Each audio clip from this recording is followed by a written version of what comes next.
At the beginning of this debate, you took some incoming fire on this next topic, so let's get into it. In 2015, this is how you describe your policing policy as mayor. Quote, we put all the cops in the minority neighborhoods, and you explain that as, quote, because that's where all the crime is.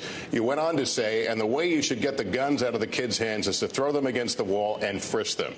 You've apologized for that policy, but what does that kind of language say about how you view people of color or people in minority neighborhoods? Well, if I go back and look at my time in office, the one thing that I'm really worried about, embarrassed about, was how it turned out with stop and frisk. When I got into office, there were 650 murders a year in New York City. And I thought that my first responsibility was to give people the right to live. That's the basic right of everything. And we adopted a policy which had been in place, the policy that all big police departments use of stop and frisk. What happened, however, was it got out of control. And when I discovered that we were doing too many stop and frisks, we cut 95% of it out. And I've sat down with a bunch of African American clergy and business people to talk about this, to try to learn. I've talked to a number of kids who'd been stopped. And I was trying to understand how we change our policies so we can keep the city safe, because the crime rate did go from 650, 50% down to 300. And we have to keep the lid on crime, but we cannot go out and stop people indiscriminately. Mayor, thank you. Let me go to Vice President Biden on this. You want to respond to that? Yes, let's get something straight. The reason the stop and frisk changed is because Barack Obama sent moderators to see what was going on. When we sent them there to say this practice has to stop, the mayor thought it was a terrible idea we send them there. A terrible idea.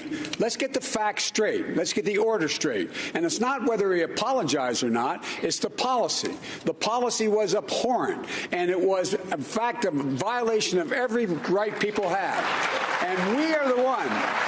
Our administration sent in people to monitor it, and at the very time, the mayor argued against that. This idea that he figured out it was a bad idea. He figured out it was a bad idea after we sent in monitors and said it must stop. Even then, he continued the policy. All right, Mayor, would you like to make a quick response to that? Yes, I would.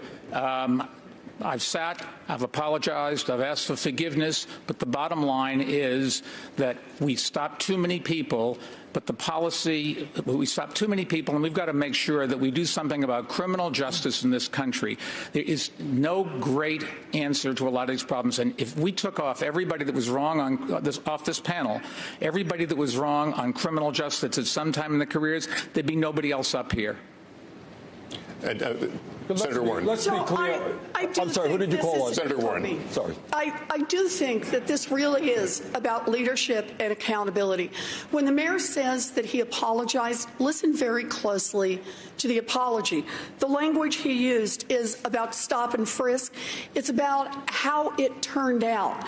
Now, this isn't about how it turned out. This is about what it was designed to do to begin with. It targeted communities of color. It targeted black and brown men from the beginning.